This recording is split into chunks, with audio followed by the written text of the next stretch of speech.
Good afternoon. I've come here today to do what the Republicans in Congress refuse to do, take the necessary steps to secure our border. 4 months ago, after weeks of intense negotiation between my staff and Democrats and Republicans, we came to a clear bipartisan deal. It was the strongest border security agreement in decades. But then, Republicans in Congress, not all, but walked away from it. Why? Because Donald Trump told them to.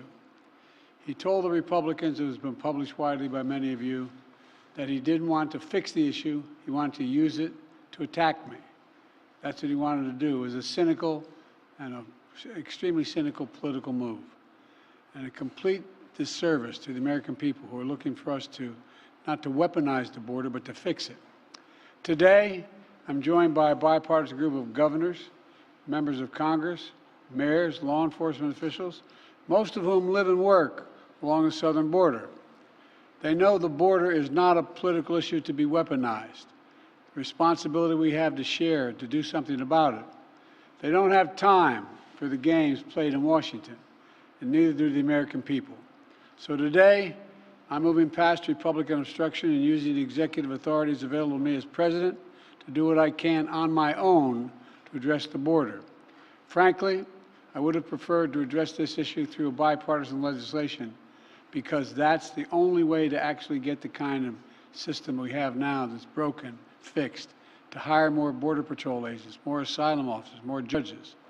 But Republicans have left me no choice. Today, I'm announcing actions to bar migrants who cross our southern border unlawfully from receiving asylum. Migrants will be restricted from receiving asylum at our southern border unless they seek it after entering through an established lawful process. And those who seek to come to the United States legally, for example, by making an appointment and coming to a port of entry, asylum will still be available to them, still available. But if an individual chooses not to use our legal pathways, if they choose to come without permission and against the law, they'll be restricted from receiving asylum and staying in the United States. This action will help us to gain control of our border, restore order into the process. This ban will remain in place until the number of people trying to enter illegally is reduced to a level that our system can effectively manage. We'll carry out this order consistent with all our responsibilities under international law, every one of them. In addition to this action, we recently made important reforms in our asylum system, more efficient and more secure reforms. The goal is to deliver decisions on asylum as quickly as possible.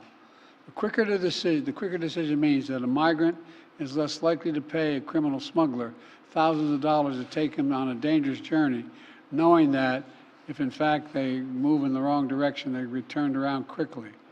And 2 weeks ago, the Department of Justice started a new docket in the immigration courts to address cases where people who've recently crossed the border they make a decision within 6 months rather than 6 years, because that's what happens now.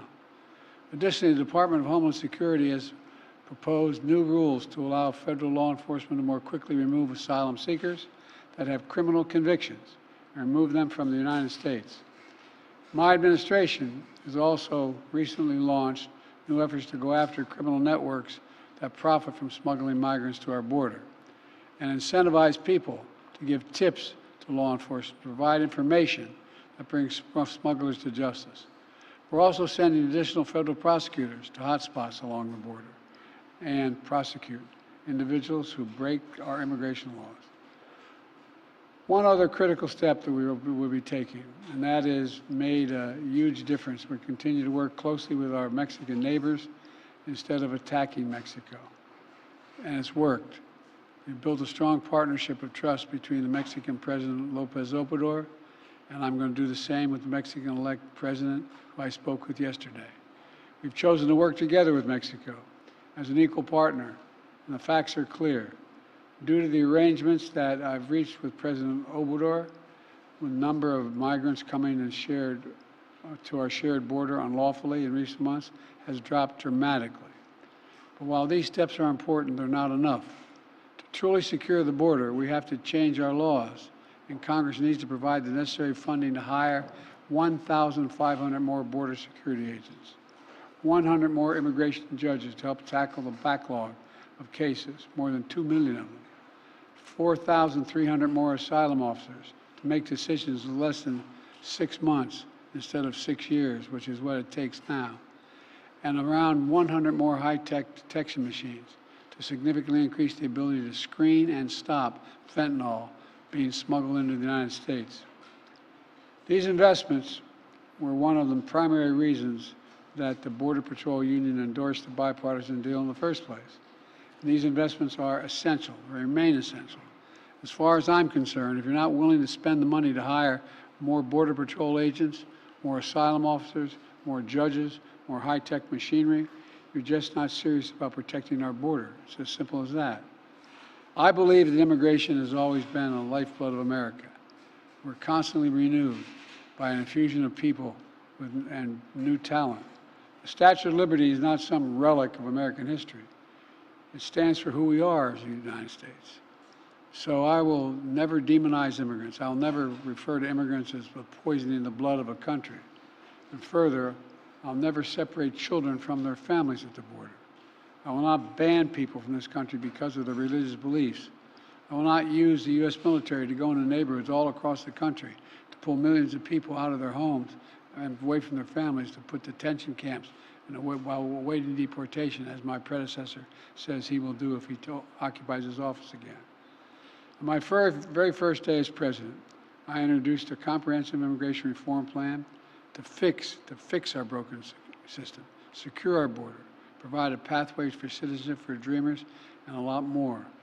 And I'm still fighting to get that done. But we must face the simple truth. To protect America as a land that welcomes immigrants, we must first secure the border and secure it now.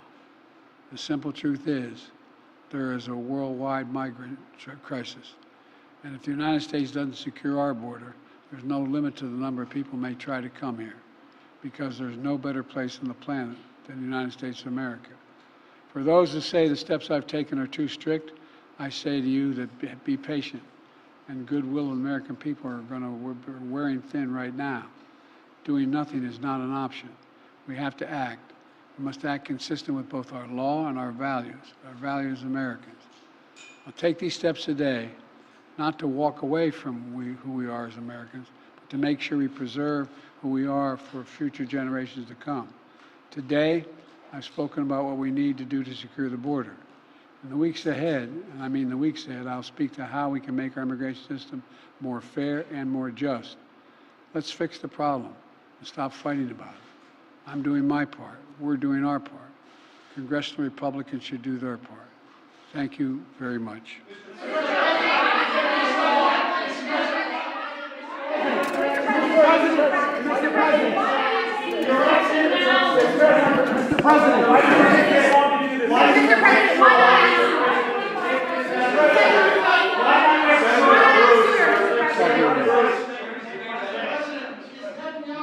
Politics with the war. What was that? I asked her, is Prime Minister Netanyahu playing politics with the war? I don't think so. He's trying to work out a serious problem he has. Thank you.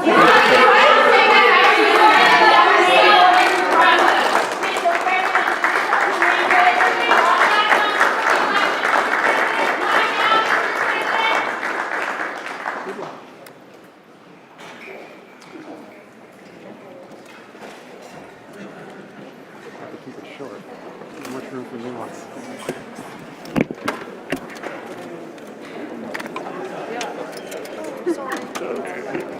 Appropriate.